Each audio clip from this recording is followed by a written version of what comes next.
I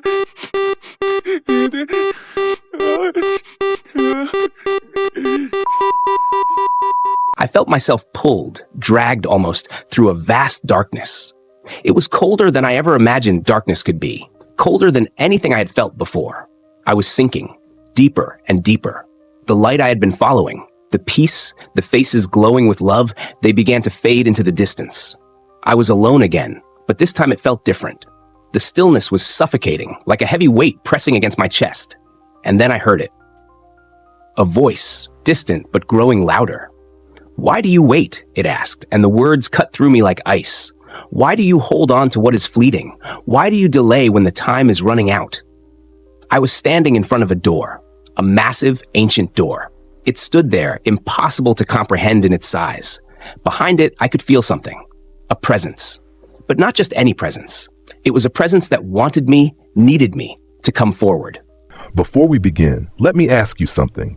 What if everything you believe about life after death is wrong? What if one moment could change your eternity? Today, you'll hear a testimony so powerful, so shocking, it will leave you questioning everything. If this message resonates with you, don't keep it to yourself. Hit the like button, share this video with someone who needs to hear it, and subscribe so you don't miss content that could change your life. And as you watch, let us know your thoughts in the comments. Maybe even share a prayer for those seeking the truth. My name is Erik. I'm from Sweden, and for most of my life, I was a simple man. Nothing extraordinary, just a regular guy.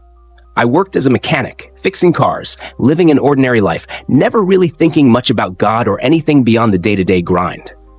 But that all changed the moment I died. It started like any other day, but I felt this odd tightness in my chest.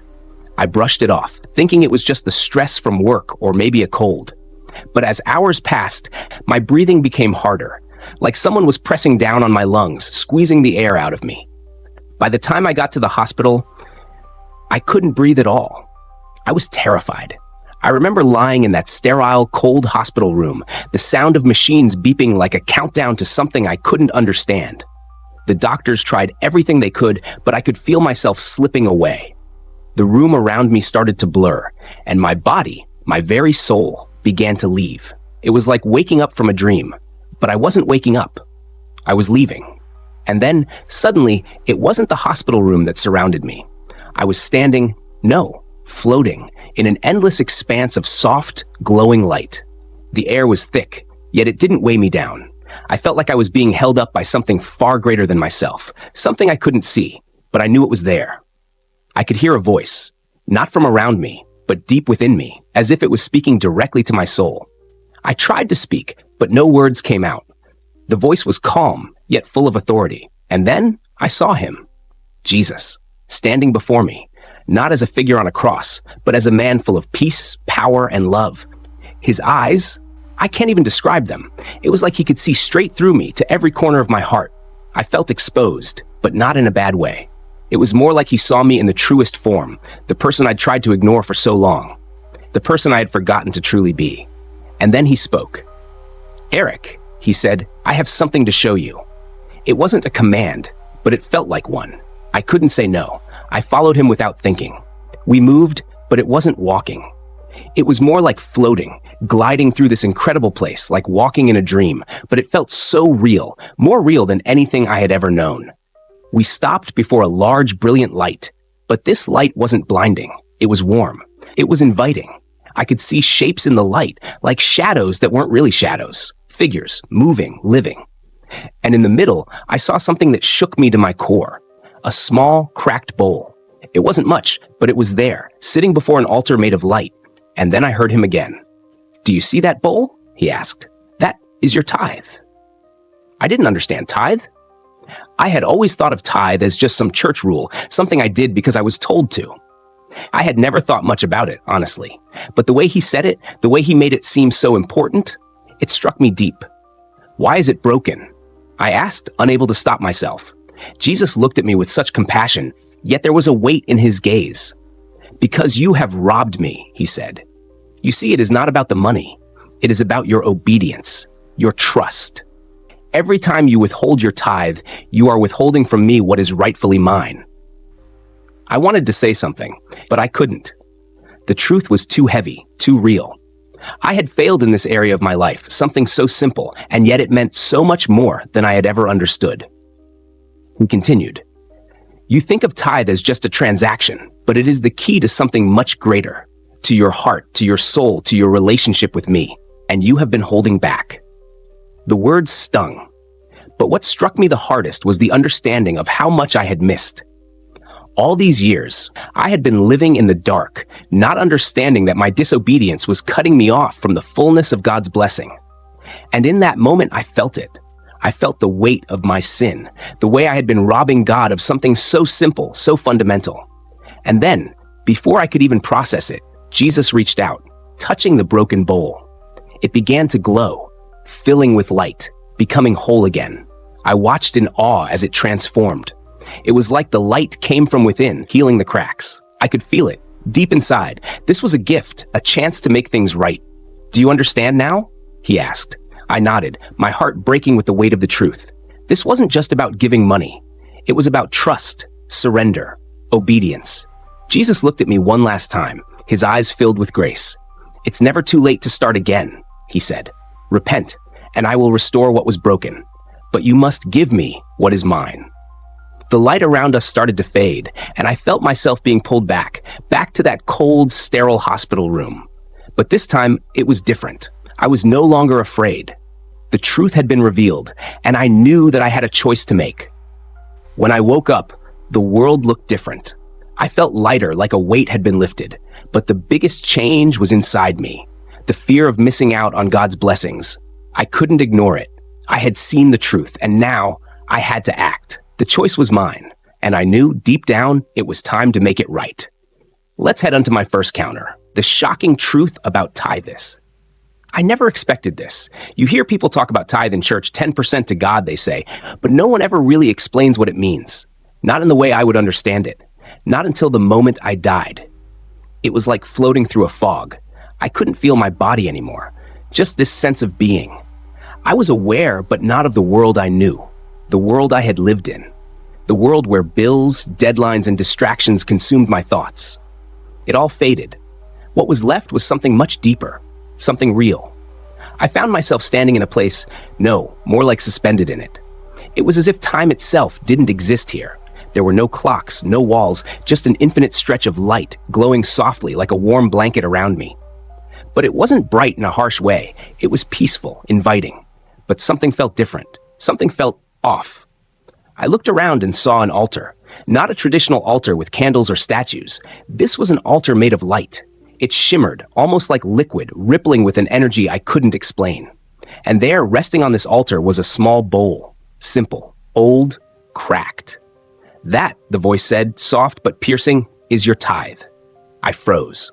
My heart skipped a beat. The voice wasn't around me, yet it filled me entirely. It was as though the voice was coming from everywhere and nowhere. My heart started pounding. This wasn't what I expected. I had tithed before. Just 10%.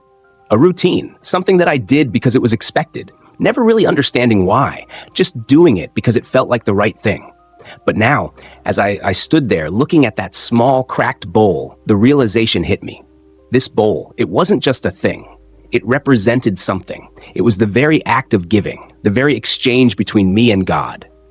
And the cracks in it, those were the moments I withheld my heart. The moments when I gave my tithe, only because I felt obligated, not because I truly trusted him. The cracks in that bowl were real, and they were the cracks in my relationship with God.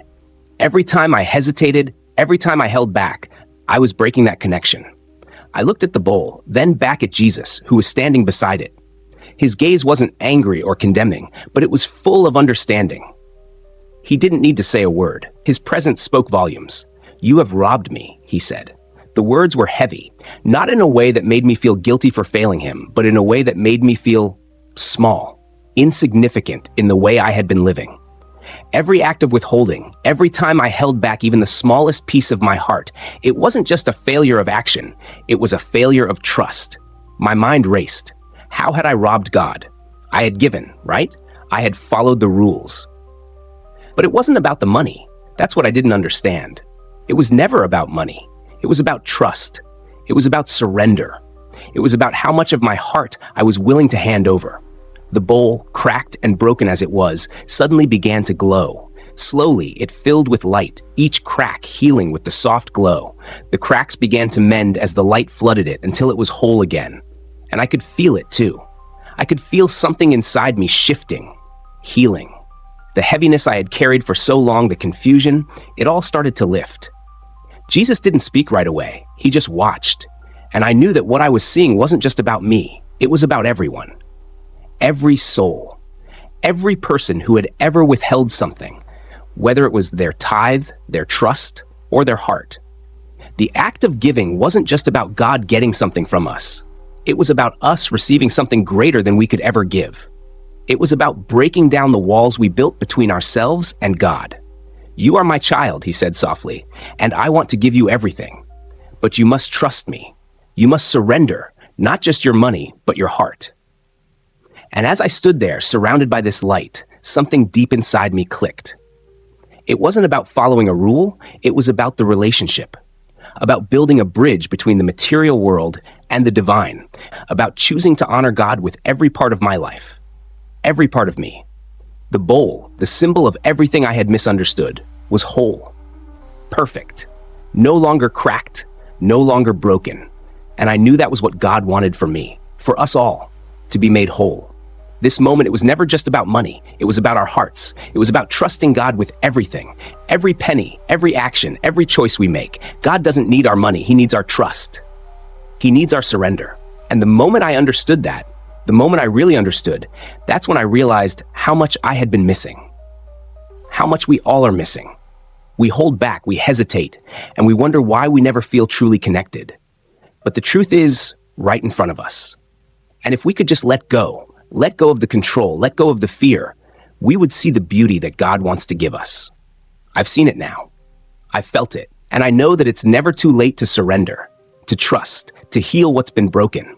So I ask you, what are you withholding? What's in your bowl? Don't let it be cracked forever. It's time to make it whole. It's time to trust God fully. The transformation of heart through obedience.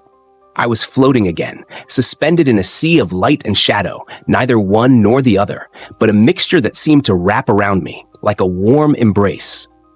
I felt no pain, no fear, but there was an overwhelming sense of something I couldn't describe.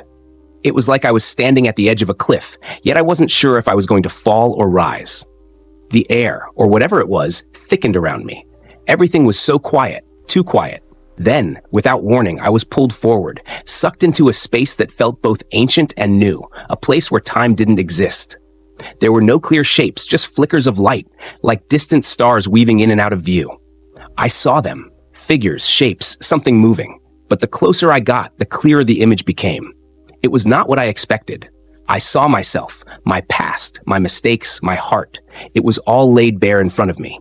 Every moment of rebellion, every second of disobedience, every time I ignored the call to do what was right, it was there, hanging like a cloud above me. Then, a voice, soft yet powerful. It echoed around me, shaking me to my core.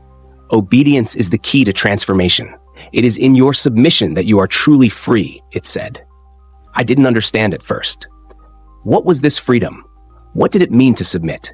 The figures around me moved closer, and I could feel them, as if they were part of me, part of my soul.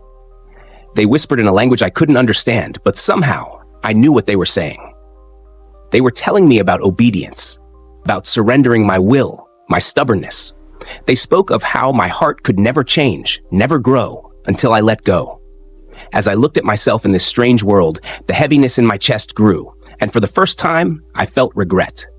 I had fought so hard against the idea of obeying, fought against everything that asked me to humble myself. I thought I could do it on my own, that I didn't need to follow the rules, the guidance. But the weight of that thinking, the distance it created from what was right, it was suffocating. Then, just as quickly as the voices came, they faded, leaving only one thought. Obedience is not about control. It's about trust. I felt my body, my heart shifting. It wasn't a loud, dramatic change. Something deep within me cracked. Slowly, painfully, I started to see it. Obedience, real obedience, was not the chains I thought it was. It was freedom. It was peace. It was letting go of the need to be right, the need to hold on to my own plans. I was shown that when we obey, when we listen, The heart is transformed. The heart opens, it softens. It becomes capable of receiving love, of giving love. And the burden I carried lifted, almost like the world had fallen away and I was floating, free. But then, just as I thought I understood, the voice returned. Remember, you are not alone in this. You must choose to obey now, while there is still time. The light dimmed, the world around me began to fade, and I found myself pulled back. But the lesson stayed with me, burning into my soul. I don't know how long I was gone, but I knew now, in the deepest part of me, that there was no turning back. If I wanted to change, truly change, I had to obey. I had to listen. It was the only way. I am back now, but that knowledge is with me. And maybe, just maybe, it's time you listen too. The choice between flesh and spirit. I don't know how to explain it, but when I was there, on the other side, it was like everything I thought I knew just slipped away. One moment, I was standing in a dark, vast space, and the next, I was surrounded by lights that weren't lights, more like echoes of light, floating, shifting, flickering. And then came the choice. It wasn't like a door opening or some grand decision presented in front of me. It was just there. I felt it deep inside me, this undeniable pull, like the very air around me was drawing me toward two paths. One was bright, too bright, almost blinding. The other dark, a heavy and suffocating shadow. And within that darkness, I felt something familiar, something comforting, almost like a call I had always known but had ignored. My flesh, my earthly desires, my comforts, they were there, whispering my name. But the light was different. It didn't feel like anything I had ever known. It wasn't warm or cold, but it was pure. It was freedom. It was like my soul was being drawn towards something that had no shape, no form, but I knew it was right. I knew it was the right way. But the darkness, it called to me with every regret, every fear, every ounce of my human nature. I looked at the darkness and I could see it. My past, my choices, the things I had done, the things I had left undone. It felt heavy, this darkness. It had weight. I realized I had lived for it all, my flesh, my wants, my desires, all those things I had chased that never really filled me. But this pull to the light, it wasn't asking me to give up anything. It was asking me to let go. I could almost hear a voice, soft, gentle, but strong. It was a whisper, like a promise. You can choose the flesh. You can choose comfort. But know this, it will never be enough. Your spirit will always be thirsty. It will always hunger. The words hung in the air. They settled in me like a stone sinking deep into the water. The weight of it was crushing, but it was true. And then a choice appeared, clearer than I had ever seen before. The flesh was familiar. The flesh understood my pain, my pride, my fear. It was the easy way, the path I had walked all my life. But the spirit was calling me to something deeper, something more, something that I could feel, even though I didn't fully understand it. The spirit asked for everything. The flesh asked for nothing. I stood at that crossroads, lost and uncertain, but I just knew. If I chose the flesh, I'd remain empty, forever chasing something I could never reach. The spirit, though, it promised peace. It promised fulfillment, not the fleeting kind, but the kind that lasts forever. So I took the step. It was a leap, not of faith, but of surrender. And just like that, the world around me shifted. The darkness didn't fade, but the pull of the light grew stronger. I felt myself rise, not physically, but within. And when I opened my eyes again, I was back, but everything had changed. You see, it's not just a choice of flesh or spirit. It's the choice of who you want to be in this life and in the next. And trust me, once you make that choice, there's no going back. You'll understand what I mean when the time comes. Jesus' mercy, a path to redemption. I was floating again, this time in a space so vast that it felt like there were no boundaries, no edges to the world around me, no walls, no ground, nothing. It was a void, but not empty. There was a presence in it, a warmth, a light, soft and bright, that felt familiar, like something I had known before but couldn't quite remember. Then I saw him. I didn't see his face at first, but I felt him. His presence was like a wave that washed over me, flooding me with an overwhelming feeling of peace, of love. It was more than just love. It was understanding. It was like he knew every mistake I had ever made, every moment of pain, every time I had turned away, and he wasn't angry. He wasn't disappointed. He just was. He was standing there, or at least I could feel him standing there, even though everything was so blurry. His light shone so brightly that it pierced through the fog of everything I had been, everything I had lived. I could hear his voice, soft, but somehow stronger than any voice I'd ever heard. It wasn't just words. It was a presence that filled me, like I was hearing him with my soul, not my ears. "Come closer," he said, and the words wrapped around me, like hands reaching out to pull me in. There was no judgment in his voice, no condemnation, only the warmth of a love that felt infinite. I wanted to run to him, but I couldn't.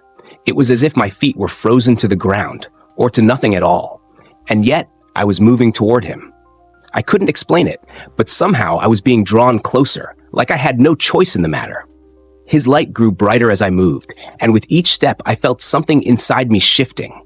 It was as though my past was being peeled away, layer by layer.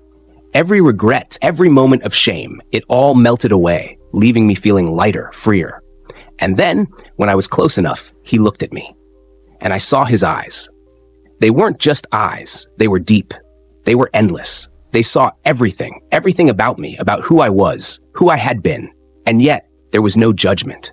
There was no anger. There was just compassion. A deep, overwhelming compassion that made my chest ache, made my heart tremble.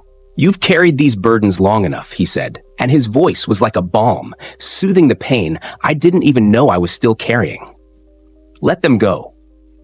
In that moment, I didn't know how to respond. I wanted to cry. I wanted to fall to my knees, but I was already there. I was already in his presence. And for the first time in what felt like forever, I was not afraid. Then I felt something, a weight lifting off me. A burden I had been dragging for so long was suddenly gone, like a chain breaking, shattering into pieces I couldn't even see. I felt lighter, freer, like I could breathe for the first time in my life. And I understood, deep in my bones, what he had meant. Jesus wasn't just offering forgiveness. He was offering mercy. There was no shame in his eyes, no judgment in his gaze, just mercy.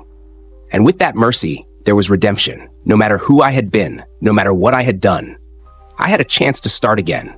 I didn't need to be perfect. I didn't need to earn his love. It was already given, freely, without hesitation.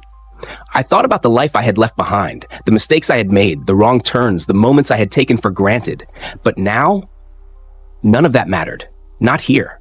Not in this space, this moment of grace. "I've never left you," he whispered, as if reading my mind. "I've always been with you, even in the darkest places." And I felt it. I felt how he had always been there, even when I hadn't seen it. In every tear I had cried, in every moment I had felt lost, he had been there, watching, waiting. All he had ever wanted was for me to turn to him. I wanted to say something, but words didn't seem enough. What could I say to the one who had shown me such love? What could I do to repay the mercy he had given me? I couldn't. All I could do was accept it, as it was, as he was. And in that moment, everything I thought I knew about life, about love, about redemption, shifted. It wasn't about what I deserved. It wasn't about what I could do. It was about his mercy, freely given, without conditions. A gift too large, too beautiful to ever fully grasp. I felt the pull again. The pull back to my body, to the world I had left behind. But this time, I wasn't afraid. I knew that no matter what came next, I had been touched by something greater than myself. And that thought, that truth, stayed with me. When I opened my eyes, I was back in the hospital room, but I wasn't the same. I knew now what Jesus' mercy meant. I had been given a second chance, a path to redemption, not because I was worthy, but because he had chosen to give it. I didn't have to carry my past anymore. I didn't have to fight to be good enough. He had already made me whole. And that was enough. Don't miss this. Don't wait for it. Jesus' mercy is waiting for you, just like it waited for me. The path to redemption is open. All you have to do is take the first step. The reward of faithfulness. It started with a whisper, faint, like a distant breeze brushing against the leaves of a tree. I couldn't see where it was coming from, but I could hear it, feel it, like it was inside me. "Keep going," the voice said, soft but firm. "Don't give up." I felt my body lifting, or maybe it was just my soul. No, it was both. I wasn't sure anymore. The world I had known had started to fade, replaced by something more, endless. The air was thick with an energy I couldn't understand, but I could feel it in every part of me. And there, in the distance, through a haze of light and mist, I saw something. It wasn't just something. It was everything. It was a road, But it wasn't a road like the ones I knew. It stretched endlessly, beyond the horizon, beyond what seemed possible. And along it, there were people, so many people, walking. But they weren't just walking. They were glowing. Their faces were soft, filled with peace. They weren't rushing, but they weren't slowing down either. They were steady, faithful. I could feel that word as if it were a song, echoing in my chest. Faithful. I wanted to join them, but I couldn't. Not yet. Something was holding me back. A pull deep in my chest. But I didn't need to move. I didn't need to walk that road because somehow it was walking toward me. The more I stood there, the clearer the faces became. Beautiful faces, radiant with joy, shining with something more than I could even comprehend. They were looking at me now, and I knew them. They were familiar, though I had never met them. They were the ones who had stayed, who had held on. They were the faithful. You've heard the story. You've seen the warning. Now, the choice is yours. Will you take that step toward the truth? Will you choose the light over the darkness? If this story moved you, don't keep it to yourself. Click like, hit subscribe, and share it with someone who needs to hear it. And in the comments below, leave a prayer, whether for yourself, for someone you love, or for those still searching. Your engagement could be the key that helps someone else find their way. Thank you for watching, and remember, this moment could change everything.